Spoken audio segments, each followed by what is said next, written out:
গরমের দিনে পুকুর থেকে ধরা টাটকা মাছের পাতলা ঝোলের স্বাদ গরম ভাতে যেন তৃপ্তিদায়ক। নমস্কার বন্ধুরা, ঘরোয়া স্বাদে বেঙ্গলি রান্না চ্যানেলে আপনাদের স্বাগত জানাই। আজকের রেসিপিটি হলো রূপচাঁদ মাছের আলু দিয়ে পাতলা ঝোল।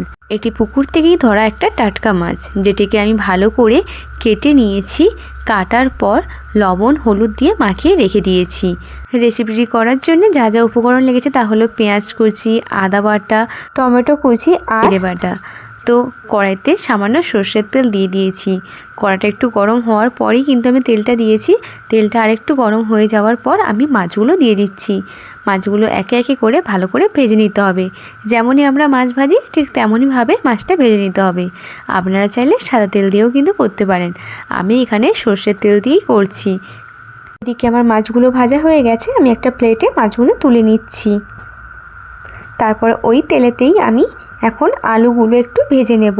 বাঙালি মানুষ, আলু ছাড়া তো কোনো কিছুই হয় না, তাই একটু আলুগুলোকেও আমি তেলেতে ভেজে নিচ্ছি। সামান্য আরেকটু আমি সর্ষের তেল দিয়ে দিলাম, দিয়ে আলুগুলোকে একটু হালকা হালকা লাল লাল হয়ে গেলেই কিন্তু তুলে নিচ্ছি। তারপর কড়াইতে আরও আমি একটু তেল দিয়ে এর মধ্যে একে একে সমস্ত উপকরণ দিয়ে দেবো। প্রথমে দিয়ে দিলাম পেঁয়াজ কুচি। পেঁয়াজটাকে ভালো করে একটু ভেজে নিতে হবে। একটু ব্রাউন ব্রাউন হয়ে গেলেই কিন্তু এর মধ্যে আমি একটু আগে থেকে হলুদটা দিয়ে দিচ্ছি। কেন জানেন তো, তেলের মধ্যে যদি একটু হলুদ দেওয়া হয় তারপর যদি আদা দিই আর না তেল ঠিক রয় না, যার জন্যে আমি আগেই হলুদ দিই। তাহলে পরিমাণ মতো আমি কিন্তু হলুদ গুঁড়ো দিয়ে দিলাম। তারপরে দিয়ে দিলাম আদা বাটা। আদা বাটা দেওয়ার পর একটু নাড়িয়ে চাড়িয়ে দিয়ে দিলাম টমেটো কুচি। একটু নাড়িয়ে চাড়িয়ে এর মধ্যে কিন্তু আমি অল্প একটু জল অ্যাড করে দেব, যাতে নিচে লেগে না যায়। সামান্য একটু জল দেওয়ার পর এর মধ্যে একে একে আমি দিয়ে দিলাম স্বাদ অনুযায়ী লবণ, দিয়ে দিলাম একটু লঙ্কার গুঁড়ো। ব্যাস, এইগুলো দিয়ে একটু নাড়িয়ে চাড়িয়ে যতক্ষণ না মশলা থেকে তেল ছাড়ছে ততক্ষণ কিন্তু বেশ করে কষাতে হবে। এখন দেখুন মশলা থেকে অনেকটাই তেল ছেড়ে গেছে, তাই আমি আগে থেকে ভেজে রাখা আলুগুলো এই মশলার মধ্যে দিয়ে দিলাম। দেওয়ার পর একটু ভালো করে কষাতে হবে। এই 3 থেকে 4 মিনিট আমি কিন্তু আলুগুলোকে বেশ ভালো করেই কষিয়েছি। যতক্ষণ না নিচে লেগে যাচ্ছে ততক্ষণ কিন্তু বেশ করে কষাতে হবে। এইদিকে দেখুন কষানো কিন্তু প্রায় হয়ে গেছে। এবারে পরিমাণ মতো আমি একটু জল দিয়ে দিলাম।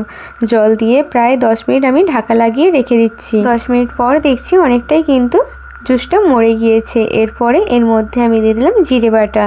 জিরে বাটা দেওয়ার পর আমি মাছগুলো একে একে করে দিয়ে দিচ্ছি। মাছগুলো দেওয়ার পর আরও কিন্তু আমি 5 মিনিট মতো ঢাকা লাগিয়ে রেখে দেব, যতক্ষণ না মাছের টেস্টটা এই ঝোলের মধ্যে পুরোপুরি মিশে যাচ্ছে।